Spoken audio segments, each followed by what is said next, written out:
Mesdames et messieurs, bonsoir. Très heureux de vous retrouver pour ce numéro de débat question d'actualité sur votre télévision nationale, la ORTM 1.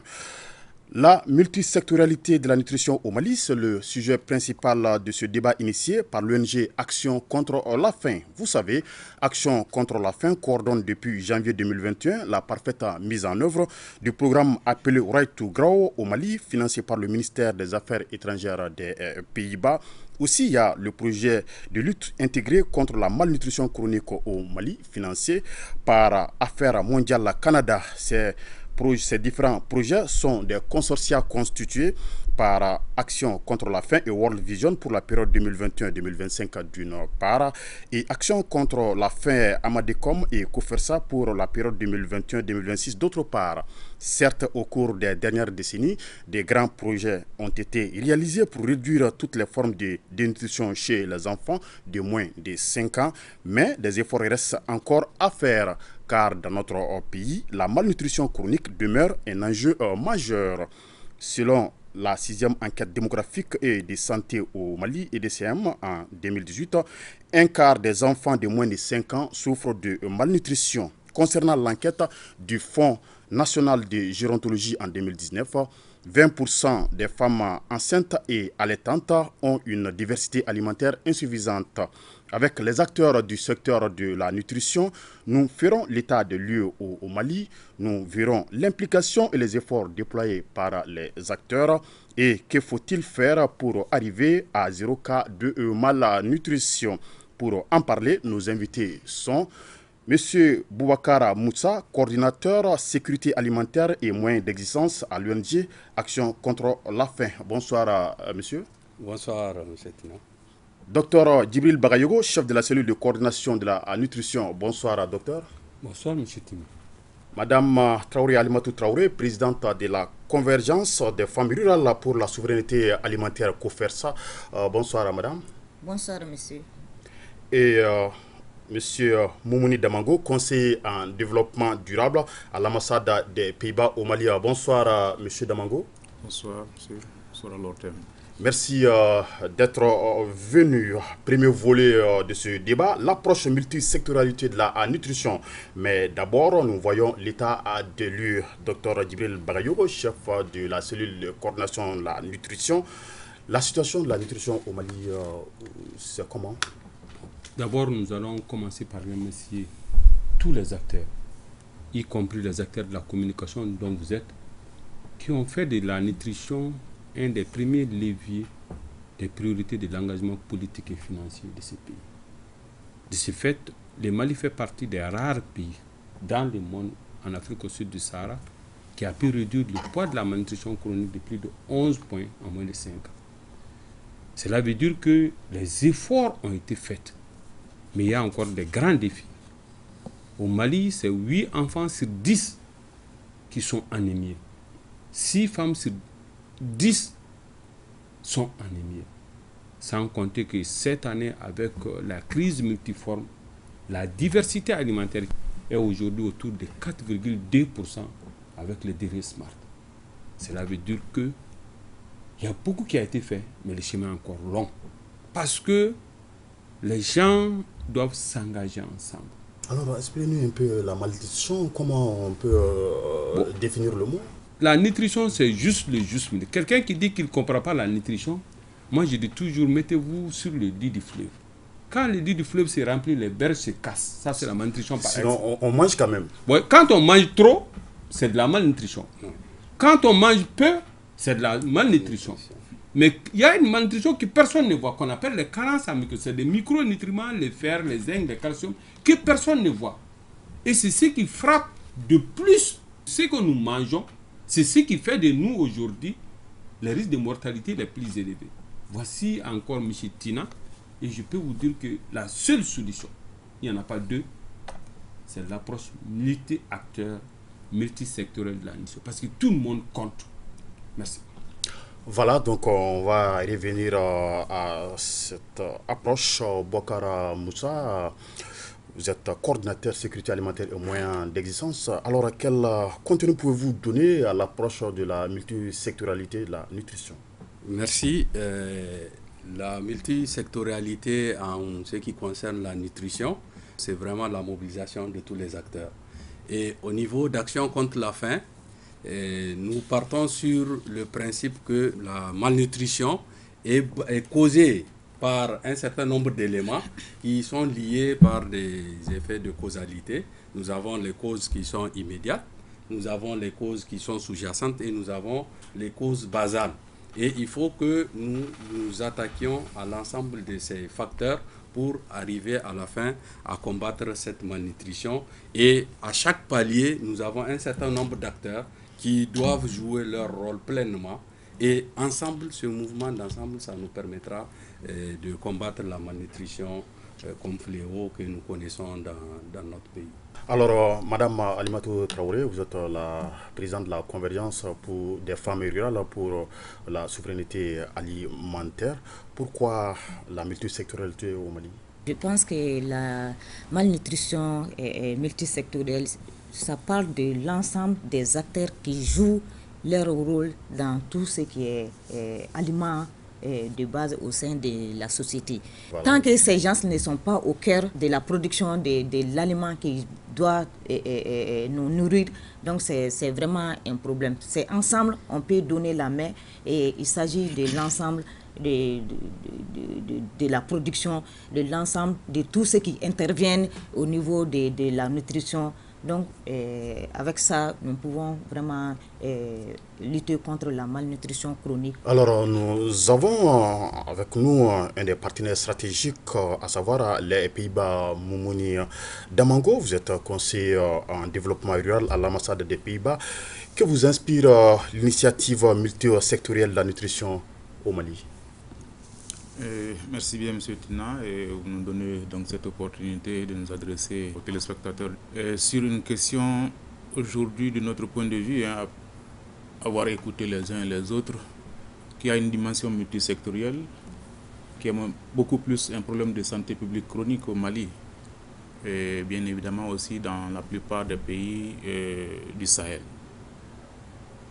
Et son approche multisectorielle de notre compréhension révèle simplement du fait qu'il y a nombre d'acteurs, mais ces nombres d'acteurs sont partisans de secteurs bien précis et que chaque secteur contribue effectivement à assurer les résultats que nous recherchons pour atteindre l'autosuffisance alimentaire, la sécurité alimentaire, mais beaucoup plus au-delà de ça, la sécurité nutritionnelle. Vous êtes communicateur, M. Tina. M. Bagayego est médecin. Madame est de la société civile. M. Bouakar est coordinateur d'ONG. Je suis partenaire technique et financier. Mais au-delà de nous tous ici réunis, disons, qui constituons un panel divers, qui communiquons autour de la sécurité alimentaire, de la nutrition, vous avez les politiques. Vous avez ceux qui véhiculent le savoir et la science. Vous avez les petits producteurs. Vous avez les transformateurs, vous avez les consommateurs, vous avez tout un panel donc d'acteurs qui concourent effectivement à permettre d'assurer l'atteinte des objectifs que le pays se fixe par rapport à la sécurité alimentaire et nutritionnelle. Et de notre point de vue, il reste entendu que chaque acteur joue un rôle bien déterminant et que au moment où un acteur ne sera pas présent, se fera un gap dans l'atteinte des résultats de la sécurité alimentaire. Pour nous, donc, c'est ce qui justifie ce qu'on peut appeler la multisectorialité des intervenants dans la sécurité alimentaire pour atteindre cet objectif-là. Alors, je reviens vers Dr Bakayou. Quelle solution pratique et réaliste proposez-vous pour une meilleure amélioration des indicateurs de la nutrition? Je peux dire que la multisectorialité, c'est Albert Einstein qui l'a beaucoup dit. Il dit qu'aucun problème n'est résolu que lorsque le niveau de conscience du problème n'a changé. C'est une question de valeur. M. Damango vient de vous parler que chaque acteur compte, parce que l'une des valeurs de la multisectorialité est qu'ensemble nous pouvons réaliser ce qui n'est pas possible d'atteindre seul. Cela veut dire qu'aucun secteur seul ne peut inverser la tendance de la malnutrition. et construire un monde plus agréable, plus fort. Et plus... Mais comme les principes ne se négocient pas, la multisectorialité, c'est ces principes. Il faut qu'on s'ouvre à de nouvelles manières de collaborer. Que les secteurs collaborent. Qu'il n'y ait pas un secteur lude, je suis le chef. En multisectorialité, il n'y a pas de chef. On se regarde en circulaire. On élimine le travail en vase clos. Cela veut dire que vous, les communicateurs, vous devez rentrer avec les chercheurs doivent rentrer avec les producteurs doivent rentrer avec les médecins, ainsi de suite. Et en nous mettant à la place de l'autrui, nous, on ne doit pas dire que oh, je viens à l'ORTM, bon, on ne me donne pas le temps. Mais en fait, c'est une EPA. Vous devez vivre de ces trucs. De fait, nous, on ne peut pas venir vous demander tout ça. Et en oubliant nos égos. Et comme ça, nous allons faire de la multisectorialité un panel.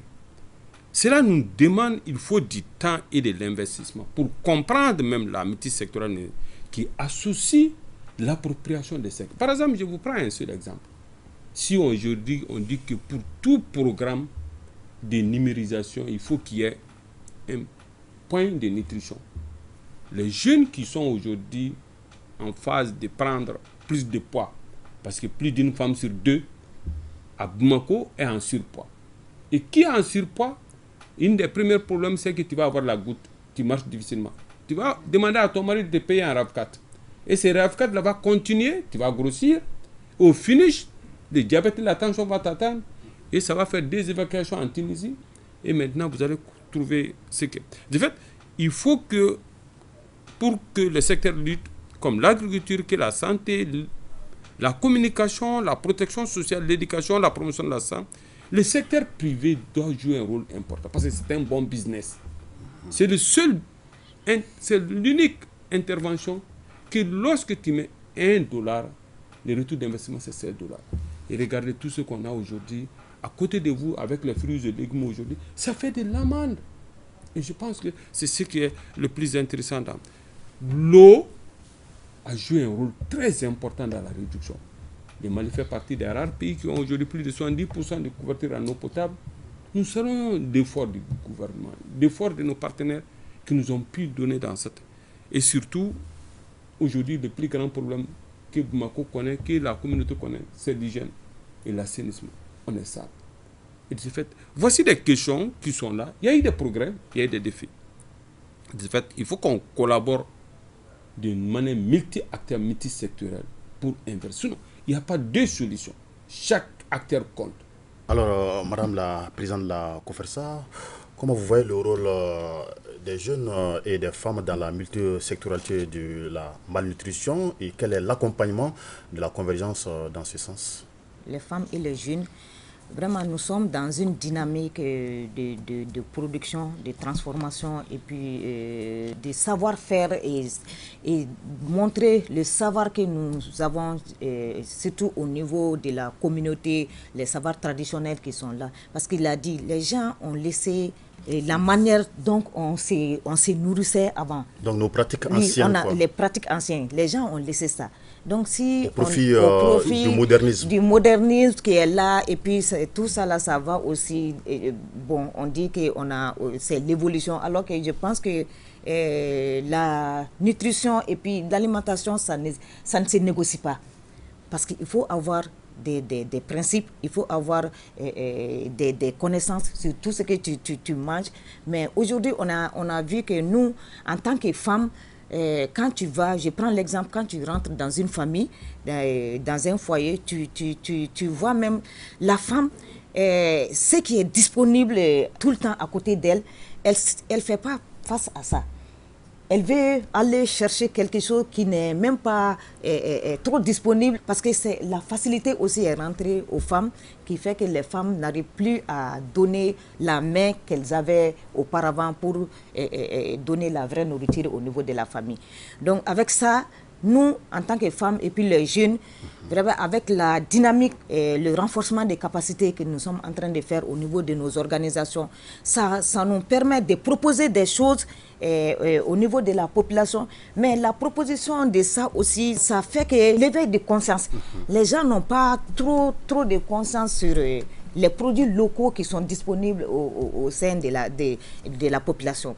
Donc ça, quand tu regardes au niveau de COFERSA, Nous sommes, de 2009 à aujourd'hui, nous sommes en train de montrer à la population quel est le savoir-faire, quel est le savoir-être sur la bonne production des produits locaux qui sont là et proposés à la population.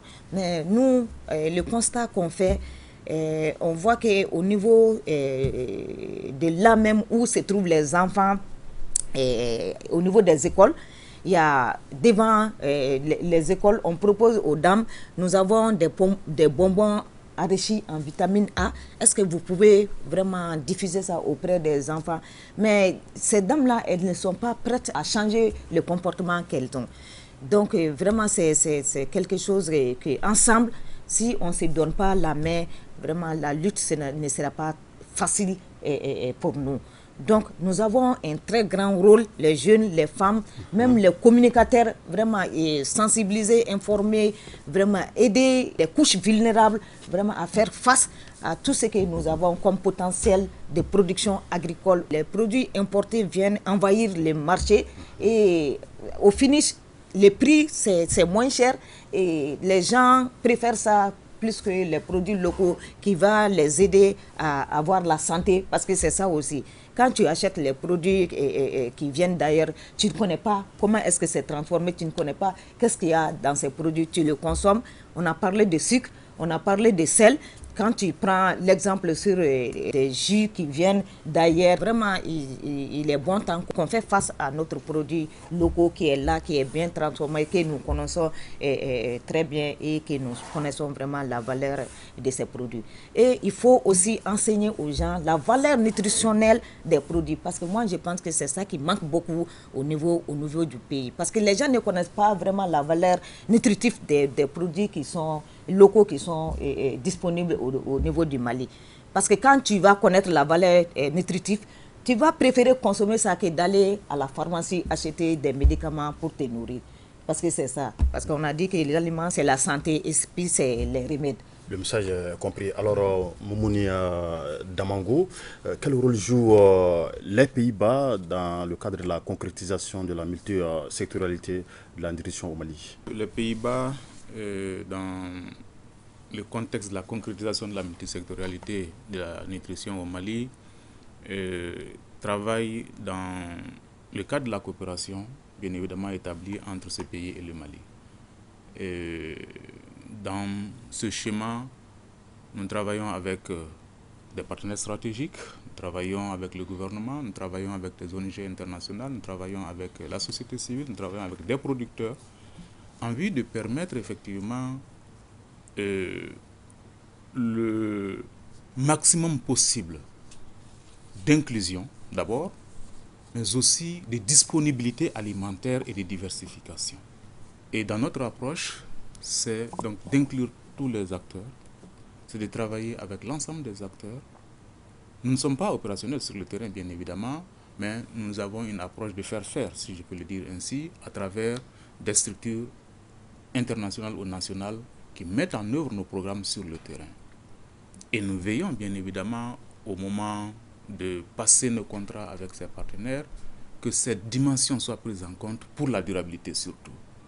Vous ne pouvez pas venir travailler en vase clos et retourner si les impacts, n'est-ce pas, ne doivent pas bien se porter sur les bénéficiaires qui sont les populations à la base et les cibles bien évidemment. Donc nous pensons que la dimension pour réussir la multisectorialité pour nous, c'est de développer la synergie. Si nous planifions ensemble, si nous suivons ensemble, si nous évaluons ensemble les indicateurs de la malnutrition, j'ai la certitude que nous pouvons réussir les résultats auxquels effectivement le pays s'attend par rapport à atteindre des objectifs bien déterminés. Et pour cela, les politiques doivent y veiller aussi. Chacun a son rôle, bien évidemment, mais ce cadre macro de définir les lignes de cohérence appartient bien évidemment aux politiques. Et c'est pour ça que je disais que chacun dans ces dispositifs devra jouer un rôle qui permettrait effectivement d'avancer ensemble, d'avancer, disons, dans une certaine cohérence et de développer cette synergie. Comme le dit, qui fait quoi, il le fait où, il le fait comment, il le fait quand, avec qui. Et donc, les nouvelles venants aura une approche de compléter, de faire la complémentarité et non d'avoir une approche isolée où chacun ne veut voir qu'un peu sous son miroir ce qu'il est en train de faire. Et de mon point de vue, donc, le développement de la synergie reste un élément clé pour atteindre vraiment les objectifs de sécurité alimentaire de façon globale, mais aussi pour pouvoir assurer les résultats de la nutrition au Mali. Et nous travaillons vraiment dans ce sens-là, de manière inclusive, avec l'ensemble des acteurs bien déterminés. Et nous veillons pour que nos partenaires qui sont sur le terrain, comme je le dis, appliquent, n'est-ce pas, ces principes-là. Ce débat est organisé dans le cadre des différents projets de l'ONG Action contre la faim en faveur de la nutrition, de la sécurité alimentaire, du plaidoyer et du genre, ce qui nous amène au second volet de l'émission portant sur les efforts de l'ONG Action contre la faim et ses partenaires, monsieur le coordinateur sécurité alimentaire et moyens d'existence. Alors, quelles sont les initiatives développées par Action contre la faim pour l'opéralisation de l'approche multisectorielle de la nutrition? Par rapport à l'opérationnalisation de l'approche multisectorielle au niveau du Mali, Action contre la faim, entre autres initiatives, avait procédé d'abord à une analyse basée sur qu'on appelle Link NCA. Donc, c'est une analyse des causes de la malnutrition qui nous avait permis d'identifier les différents paliers, les différents acteurs et à quel niveau il faudra intervenir, comme je le disais tantôt, et même au niveau micro, c'est-à-dire au niveau ménage, de voir quel est le rôle de tout un chacun par rapport à cette question de malnutrition.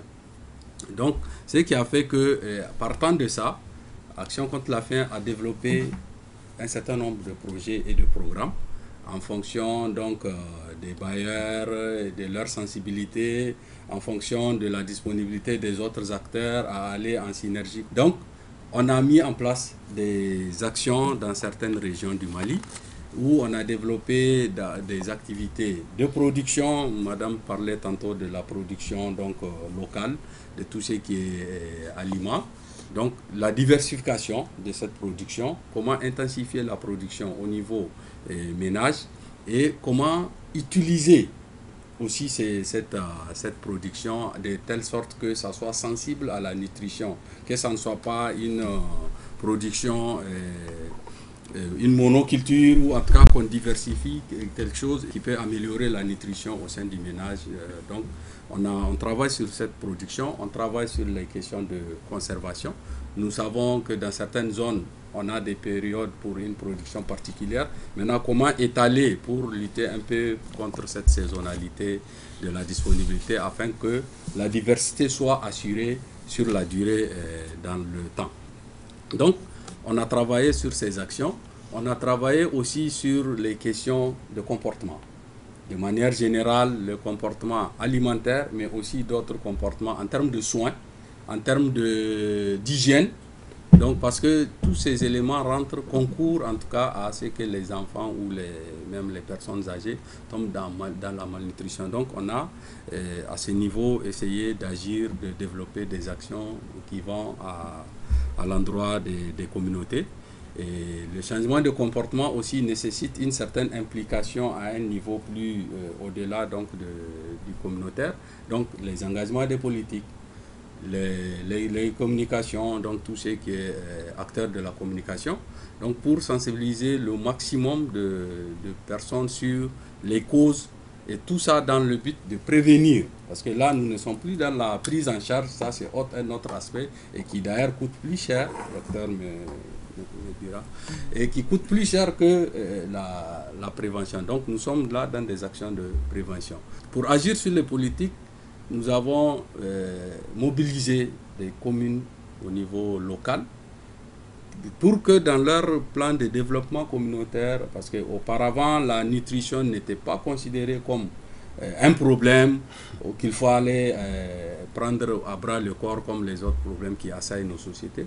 Donc on avait amené avec l'accompagnement de ces élus locaux l'adoption des lignes qui sont dédiées à la prise en charge ou en tout cas des questions de malnutrition, tout ce qui est action de prévention.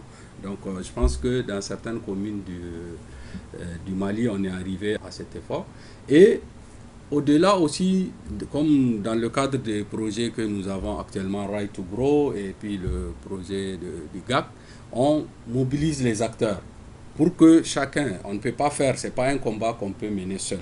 Donc il faut se mettre ensemble et c'est dans ce cadre que ces projets ont été réfléchis et ont été financés par les bailleurs. Et donc pour que chacun essaie de jouer de sa partition pour que nous puissions y arriver. En tant que seul acteur, on ne peut pas y arriver. Ça, je pense qu'il ne faut même pas rêver. Est-ce que vous avez partagé toutes ces stratégies, ces initiatives avec les autres acteurs?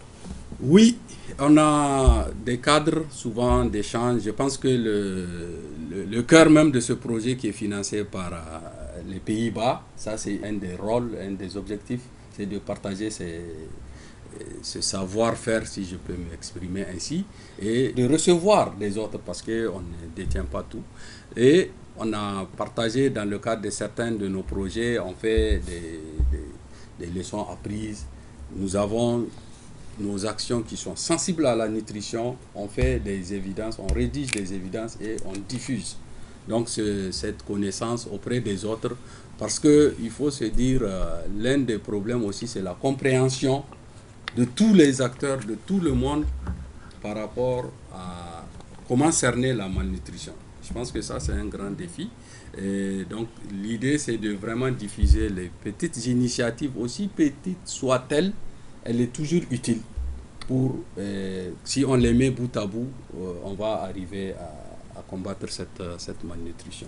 Donc, il y a des plages où on diffuse, on partage, que ce soit sur les réseaux, que ce soit sur les plateaux télé, comme vous nous donnez cette opportunité aujourd'hui, mais aussi dans des cadres de réunions, des clusters. Donc ça, ce savoir-faire et cette expertise est partagée. Alors, Madame la Présidente de la COFERSA, comment trouvez-vous l'impact de la synergie des acteurs pour une meilleure prise en compte de la nutrition et que pensez-vous de la multisectorialité dans le milieu rural? Pour moi, l'approche de la multisectorialité, je pense qu'elle est nécessaire. Donc, elle est nécessaire du point de vue que sans qu'on ne parte ensemble pour lutter contre ces fléaux, je pense qu'on ne pourra pas relever les défis sur lesquels nous nous fixons. Donc, ça veut dire que nous, dans notre intervention, nous trouvons qu'il y a des conséquences que nous voyons parce que quand nous donnons à la production, c'est la production locale que nous faisons et qu'au finish, on voit qu'il n'y a pas l'engagement de la politique, il n'y a pas l'engagement des consommateurs sur ces produits. Vraiment, c'est des conséquences que nous, qui jouent vraiment sur notre organisation et sur les femmes rurales. Parce que qui connaît les taux de participation des femmes rurales dans la production, c'est qu'elles jouent un très grand rôle au niveau de la production et elles sont vraiment présentes sur tous les axes de la production, de la transformation, même de la commercialisation de ces produits. Et ce que nous arrivons à faire à ce niveau, parce que nous, au niveau de COFERSA, on a vu que la production, c'est vrai, mais il faut aller avec une production saine, propre, et en qualité et en quantité pour que ensemble on puisse relever le défi qui est quoi, qui est de lutter contre la malnutrition qui est là au sein de la population. Donc et ça vraiment il faut qu'il y ait un moment, il y ait des accompagnements, il y a l'accompagnement de l'État, il y a l'accompagnement des partenaires, il y a l'engagement de tous ceux qui peuvent aider les femmes rurales à aller dans ce sens. Donc vraiment c'est des questions qui sont là. Nous on ne fait que faire de nos mieux, renforcer la capacité de ces femmes dans la production, les aider à avoir des espaces de production, à avoir des petits matériels, comment faire la production. Mais au final, si on arrive à avoir des accompagnements conséquents pour ces femmes, je pense que là où nous voulons aller pour la lutte contre la malnutrition, nous pouvons atteindre les taux que nous voulons. Donc, alors, docteur, voilà la synergie d'action pour pouvoir relever le défi, j'imagine qu'elle est plus que nécessaire. Je prends votre mot, le défi. C'est un problème qui est à notre portée. Le Mali a le plus grand potentiel qu'aucun pays africain n'a. On a 43 millions d'hectares cultivables, parmi lesquels on cultive 3%. Moi, je rêve d'un Mali où chaque chef de ménage va planter un moringa. Vous connaissez le moringa? C'est une plante avec des vertus extraordinaires. Et les Sarakoulés l'appellent Bassimgouni. C'est parce qu'ils ont eu la chance d'avoir la résilience avec ça. Il n'y a aucune famille malienne qui n'a pas eu une boisson de Coca-Cola. Mais pourtant, nous, nos femmes, ici à Bamako, à 90%, même si on est dans nos maisons, ils ne savent même pas préparer. De ce fait, comprenons que c'est de l'efficience. Le Mali a les 2 fleuves les plus importants de l'Afrique. Ghana aujourd'hui a pu interdire l'importation du poisson parce qu'ils ont fait de la pisciculture. La pisciculture, c'est le seul élément. Quand le poids que tu donnes au poisson, il te retourne en tout. Mais pourtant, personne n'a pu aujourd'hui acheter des poissons. Alors que, est-ce qu'aujourd'hui, on ne peut pas rêver? Moi, je rêve. Vous êtes en train quand même de nous donner des pistes. Qu'est-ce qui nous empêche d'aller...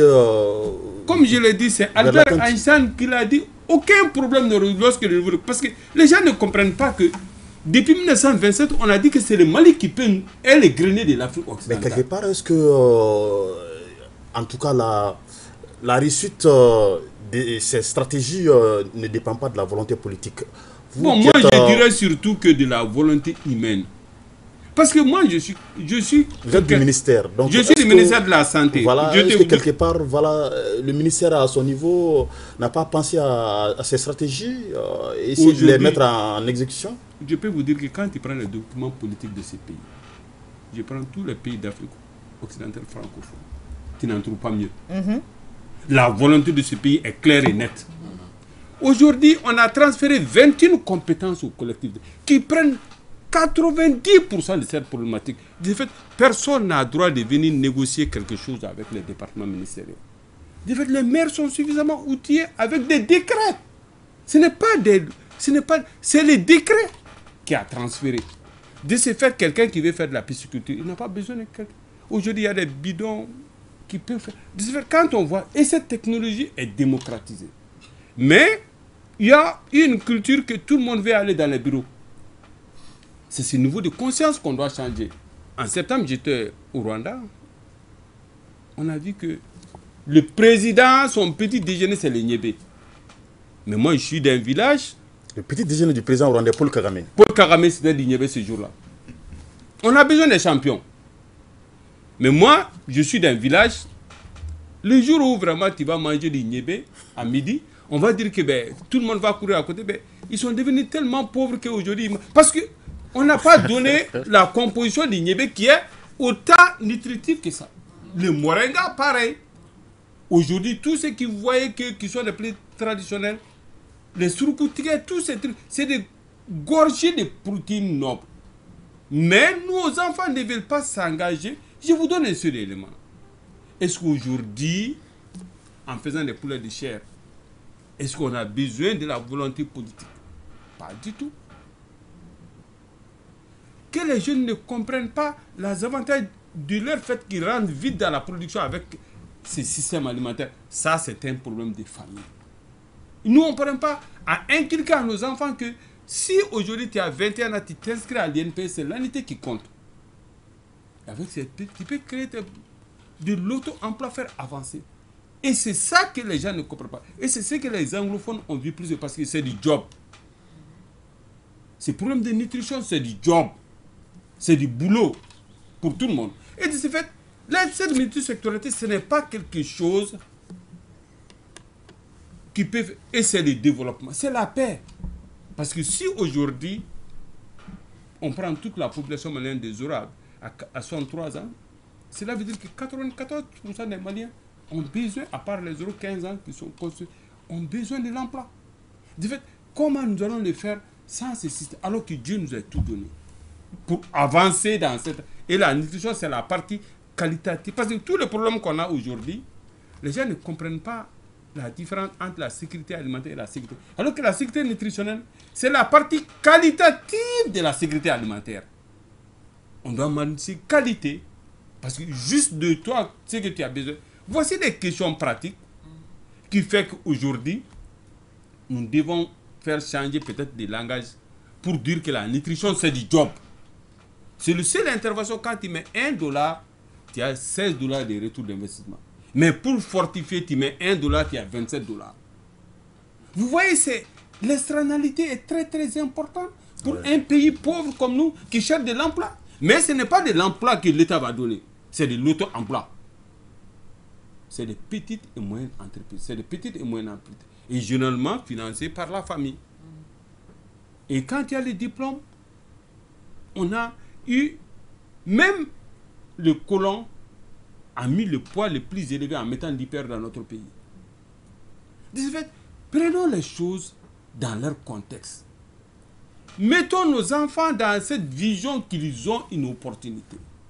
Et pour moi, c'est le hic qui fait qu'aujourd'hui, on ne pourra pas faire bouger. Parce que ce n'est pas question de groupe, parce que c'est des femmes. Et les femmes sont 10 fois plus avancées que les garçons. Vous voyez, les femmes, ils vendent les trucs. Quand ils partent tout de suite dans là où on vend les fruits, va faire une photographie tout de suite. Tu vas voir que 80% de cette population qui est dans ces business, c'est des femmes. Mais pourtant, tellement qu'ils sont pauvres, ils n'ont même pas les moyens. C'est quand la tomate est pourrie, c'est ce qu'ils prennent. L'orange est pourri, c'est ce qu'ils prennent pour... Alors que c'est déjà aflatoxine, ce n'est pas bon pour la nourriture. Du coup, les plus pauvres vont rester dans la pauvreté et que nous puissions... Alors que c'est qui sont... Voici cette question d'équité que je mets à votre disposition pour dire que c'est une question de niveau de conscience. Le jour où on comprendra que le potentiel que le Mali a, nul autre pays quand même en Afrique de l'Ouest n'a, et qu'aujourd'hui, ça sera une honte que nos enfants puissent continuer à être pauvres. Ok, monsieur Moumouni Damango, on a parlé un peu de cette synergie d'action au niveau de l'ambassade des Pays-Bas. J'imagine que vous en êtes consciente. Oui, Tina, nous sommes bien conscients effectivement de ce rôle de la synergie d'action et au-delà de ce rôle de la synergie d'action, la responsabilité aussi, en toute sincérité. Oui, la définition des politiques, elle est là, les éléments de politique sont là, comme disait bien Bagayogo, mais on a comme l'impression qu'on prêche dans le désert. Là aussi, c'est ça la réalité. Et donc, comment pouvoir transformer ces facteurs qui nous bloquent en des facteurs qui nous permettent bien évidemment d'avancer. C'est là où se trouve le problème.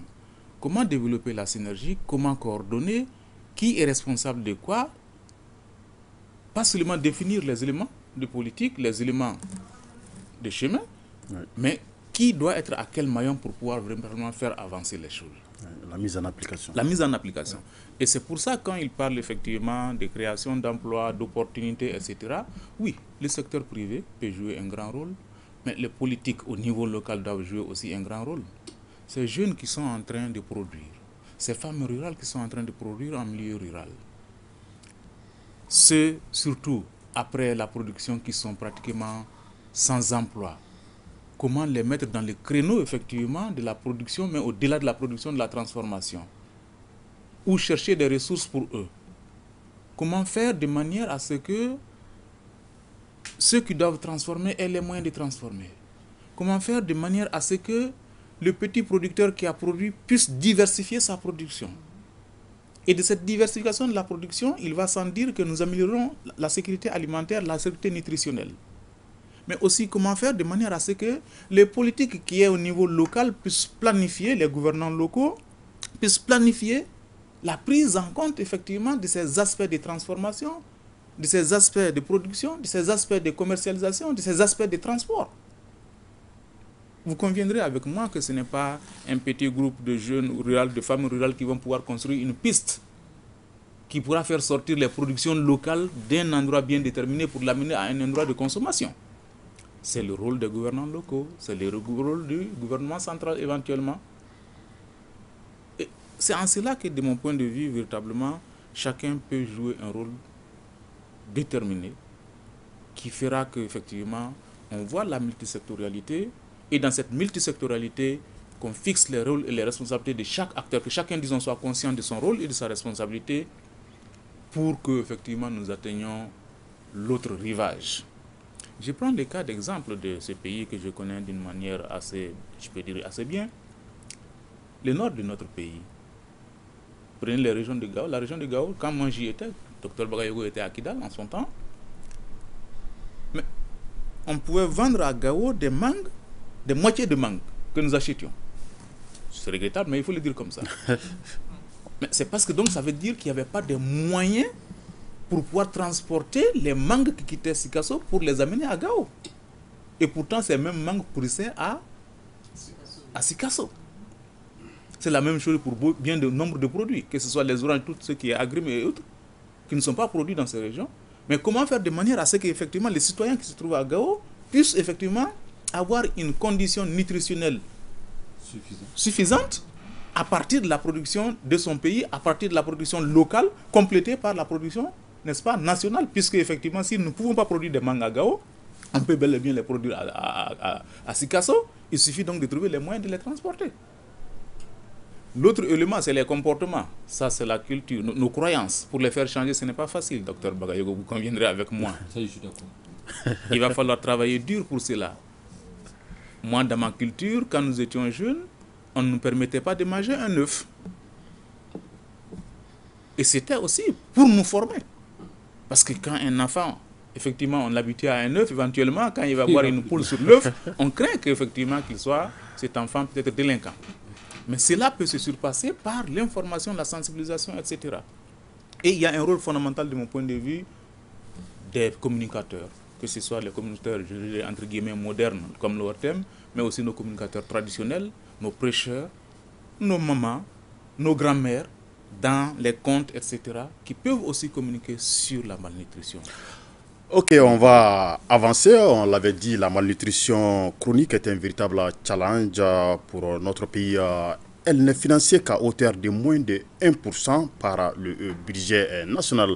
Alors, monsieur le coordinateur, docteur Bakayoko, moins de 1%, voilà, à ce niveau, les engagements pris par l'État en matière de la multisectorialité de la nutrition. Oui, je pense que ce que vous disiez, c'est vrai. C'était financé en 2017 à moins de 1%. Il y a beaucoup d'efforts qui doivent être faits. Moins de 1%. Non, c'était 1%. C'est nous qui avons l'analyse budgétaire en 2017 a montré que de manière faite, on a fait le forum de 2019. Le gouvernement s'est engagé à donner 600 millions pour l'achat des ATP. On le fait chaque année. L'État doit revoir sa copie.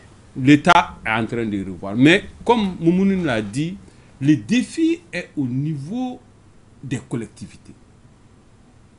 Parce que toutes ces compétences transférées, 72% des ressources que la collectivité reçoit, c'est des subventions.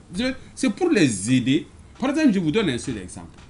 Les cantines scolaires endogènes, est-ce qu'aujourd'hui, nous devons ne pas être capables de dire que nous pouvons nourrir nos enfants dans les écoles? Toi et moi, nous venons de loin, moi comme je viens de Niamey, de fait, si nos enfants partent à l'école, qu'ils aient des repas chauds, bien de qualité, mais ça c'est de notre ressort. Mais aujourd'hui, en organisant, comme Moun l'a dit, toute cette communauté à produire sainement, à préparer sainement, à donner sainement à nos enfants, nous gagnons. Mais ce que je dirais surtout à Moumouni, si tu dis à quelqu'un, parce que les gens ne connaissent pas beaucoup, moi j'ai fait à peu près la moitié de ma carrière au Nord, quand tu dis à quelqu'un d'ici que c'est le Nord, quand même en termes de production de riz, qui peut nourrir le Sud, les gens ne vont pas. Alors que ça aussi, c'est potentiel. Le risicole est très fort autour du système Fagidé.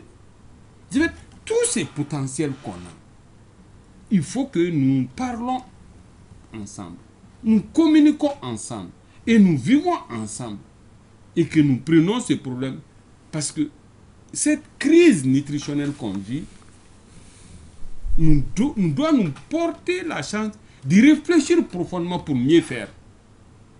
Mais je pense que aujourd'hui, les collectivités décentralisées, en devenant champions de la nutrition, comme les PDC leur donnent cette chance, en faisant de ces leviers que les partenaires ressources nous accompagnent Parce qu'aujourd'hui, quand ils voient l'outil privilégié de ces collectivités, c'est la fonctionnalité des organes de gouvernement qui sont les proxacs, mais qui aujourd'hui, on a quelques difficultés à les fonctionner à hauteur de souhait, pour mettre tout le monde autour de cette table, mais qu'on nous aide dans cette vision de la multisectorialité, parce qu'aujourd'hui, l'agriculture a été transférée, la protection sociale a été transférée, la santé a été transférée, et je pense que ces transferts s'accompagnent de moindres ressources que nous pensons aider, parce qu'on a fait une guide d'analyse dans ce sens, mais je suis sûr que le jour où les gens vont comprendre que c'est l'approche qui permettra de réaliser l'ensemble de l'agenda 2030 au niveau national, au niveau communal, et que des solutions durables peuvent être mises en œuvre avec cette approche de multisectorialité, je suis sûr que le Mali ne va jamais lâcher ça pour faire auto-intervention. Merci. Alors, Bokara Moussa, les décideurs communaux, locaux et régionaux jouent-ils un rôle pour une bonne mise en place, sinon une mise en place efficace du système? À mon avis, je pense que, en tout cas, il y a bon nombre d'entre eux quand même qui ont compris et qui se sont engagés. Donc, je dis bien bon nombre parce que ce n'est pas encore tout le monde. Et bon, ce n'est pas forcément de leur faute aussi parce que il faut que les gens aient l'information et la compréhension. Donc, je pense que c'est quelque chose qui doit être aussi, en tout cas, à notre niveau en tant qu'acteur, d'aller vers eux pour renforcer cette connaissance de la problématique de la malnutrition et leur prouver le rôle qu'ils ont à jouer et qu'ils peuvent jouer pour renverser la tendance.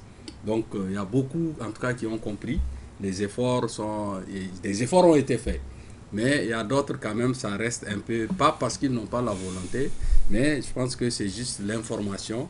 Et sans parler de certaines localités où les conditions sécuritaires ne sont pas favorables pour ces genres de questions. Mais je pense que ceux qui ont compris sont engagés et autant que faire se peut, ils sont en train de faire donc, en sorte que ce changement auquel nous aspirons puisse aboutir. Alors, Moumouni Damango, certes les Pays-Bas jouent un rôle remarquable, mais des défis demeure, j'imagine que vous en êtes conscient. Oui, nous sommes conscients que tous les partenaires, y compris nous, jouons notre partition autant que faire se peut, bien évidemment, compte tenu du contexte, le Sahel aujourd'hui, le Mali, avec tout ce que nous avons comme problèmes qui sont liés au changement climatique, les problèmes liés à la sécurité et autres problèmes. Tout le monde est conscient que ce n'est pas facile. Autant le gouvernement fait de son mieux, autant les partenaires techniques et financiers aussi font de leur mieux pour bien évidemment permettre à ce qu'il y ait cet équilibre, en tout cas vers cette promotion, disons, de partir vers la sécurité alimentaire et nutritionnelle, mais le défi quand même reste encore bien présent. Et c'est pour ça que nous avons, dans le cadre du programme Action que nous finançons dans le cadre du programme Action contre la faim, de se dire que le plaidoyer doit être très important aussi pour pouvoir mobiliser l'ensemble des énergies. Plaidoyer au niveau de celui ou de ceux qui doivent, qu'on peut, disons, on est censé penser être effectivement les acteurs fondamentaux, autrement dit les politiques, le gouvernement, qui définit la politique nutritionnelle, la politique alimentaire, mais aussi les plaidoyers auprès de l'échelle la plus basse de la gouvernance. Les politiques gouvernementales locales, les politiques, je vais dire, de gouvernance locale, au niveau des maires, au niveau des conseils de cercle, au niveau régional, pour que effectivement l'ensemble des plans d'action et des politiques locales prennent effectivement en compte la sécurité alimentaire et nutritionnelle, davantage disons, même s'ils le font déjà. Et c'est pour ça que ce programme de plaidoyer de la société civile est donc mis sur table afin qu'ils puissent véritablement porter la voix des sans-voix en termes de nutrition, en termes de sécurité alimentaire. Ces groupes cibles, c'est qui, comme vous le savez? Malheureusement, ce sont les femmes, ce sont les enfants de moins de 5 ans, ce sont les jeunes ruraux, etc. Donc ce groupe-là, nous pensons qu'effectivement, il faut porter leur voix.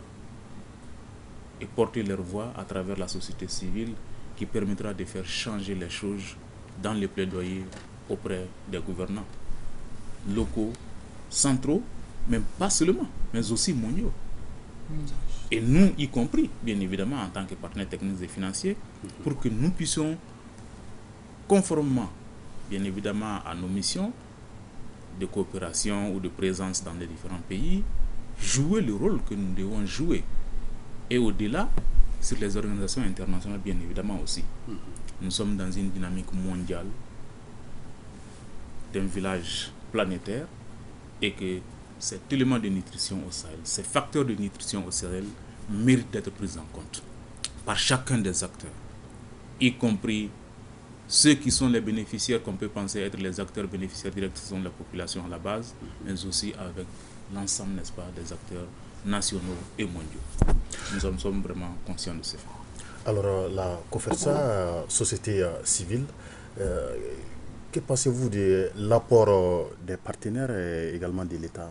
L'un des objectifs de la création de COFERSA, c'était une vision vraiment de voir au niveau du Mali, parce que nous, quand on s'est promené à l'intérieur du Mali, on a vu que comme il a parlé de Gao, donc en parlant de Gao, Kai, on a vu que le potentiel qui est au niveau des Sikasso, on ne le voit pas au niveau des Kai ni des Gao. Parce que quand on a parlé de mangue, moi, j'ai acheté une mangue à Gao. Le prix avec lequel j'ai acheté la mangue, et quand on me dit d'acheter ça, la mangue à Sikasso, je vais dire non, je ne vais pas l'acheter. Parce que je l'ai acheté à 1000 francs. À Sikasso, je l'achète à 25 francs. Donc je me dis, qu'est-ce qu'il faut faire? À Kai aussi, quand je suis allée, j'ai vu le Sumbala que nous faisons à Sikasso, on l'achète à un prix que tu peux pas comprendre. Donc je me dis, qu'est-ce qu'il faut faire au finish? Donc nous, on s'est dit, les femmes rurales, donner la main et voir comment est-ce qu'on peut faire la commercialisation un peu de Sikasso à Kai, de Sikasso à Gao. Mais nous, on ne peut pas. Parce que c'est le ressort de la politique, parce qu'on n'a pas les moyens pour pouvoir transporter les produits de Sikasso à Gao et pour pouvoir transporter des Kai. Donc ça, c'est des parenthèses que je voulais ouvrir pour parler de ça. Il a parlé aussi de l'engagement des politiques. Oui. Moi, je vais parler de l'engagement des politiques au niveau des villages. Parce qu'il y a des représentants de l'État au niveau des villages. Vraiment, ces gens, ils sont engagés avec nous parce que nous, on est arrivé à avoir des terres de production pour les femmes. Dans chaque village, 1 hectare, 2 hectares est donné aux femmes et les partenaires nous sont accompagnés pour avoir un peu de la sécurisation, les clôtures, les puits à grand diamètre pour que les femmes puissent faire la production maraîchère. Et c'est des productions maraîchères qui se font en agroécologie paysanne.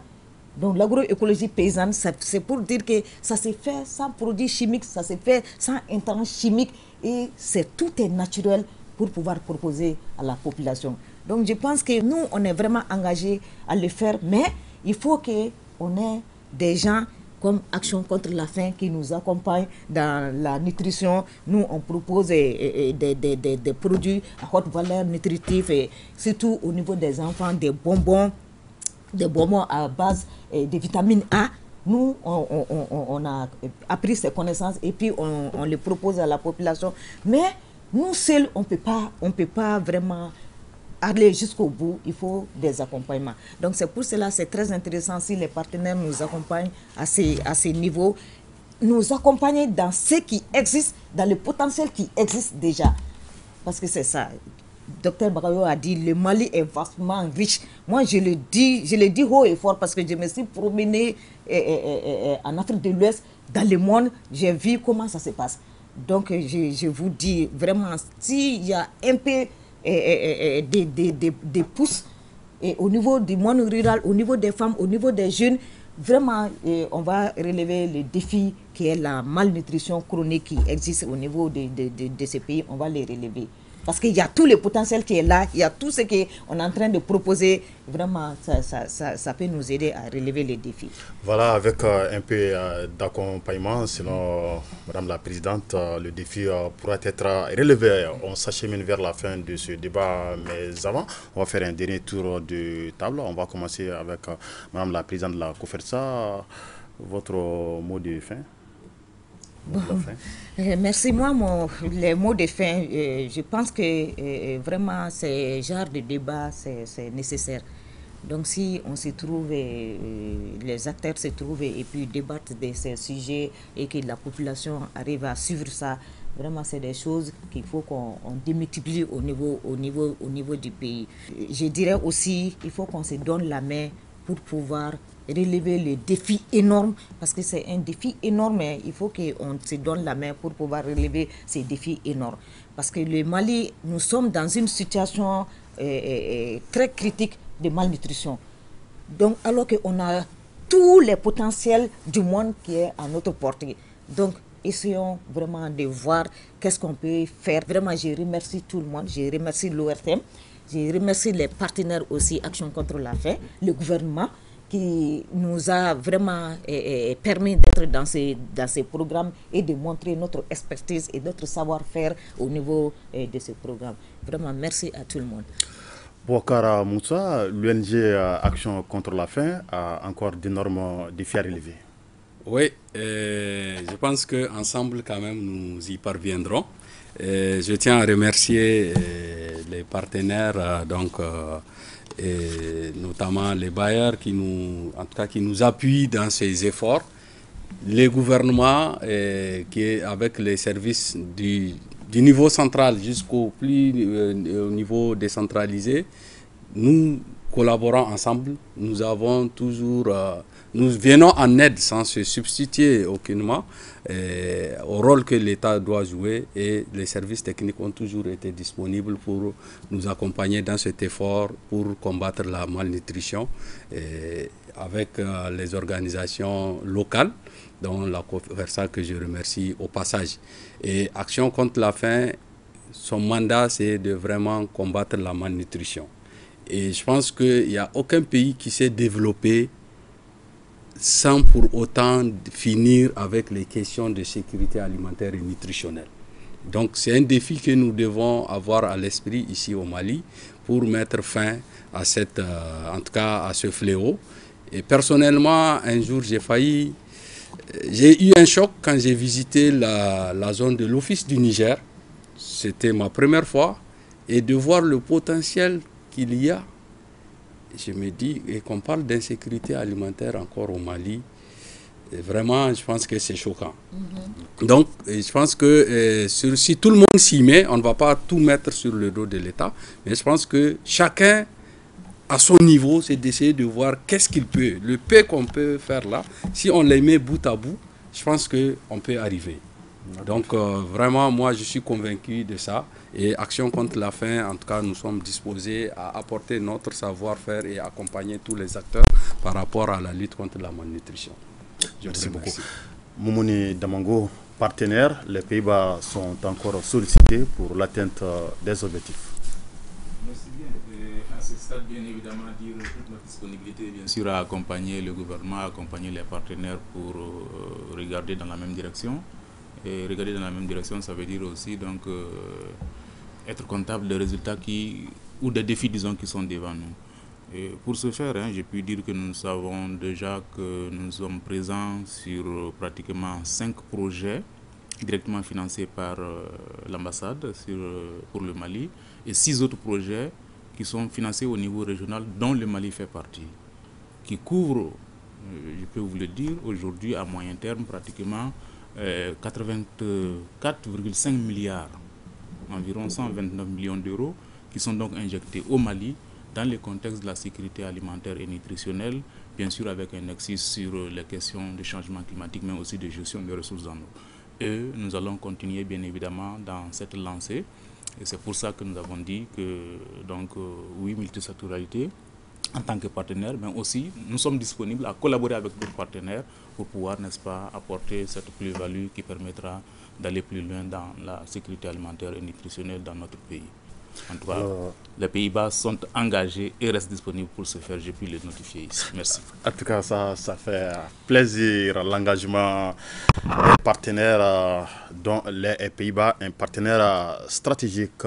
Docteur Bakayoko, pour boucler, l'État qui doit revoir sa copie, augmenter le budget. Bien, au nom de Madame le ministre, de la santé et du développement social qui n'est pas là. Et je vous assure que nous remercions l'ensemble des partenaires techniques et financiers de ce pays.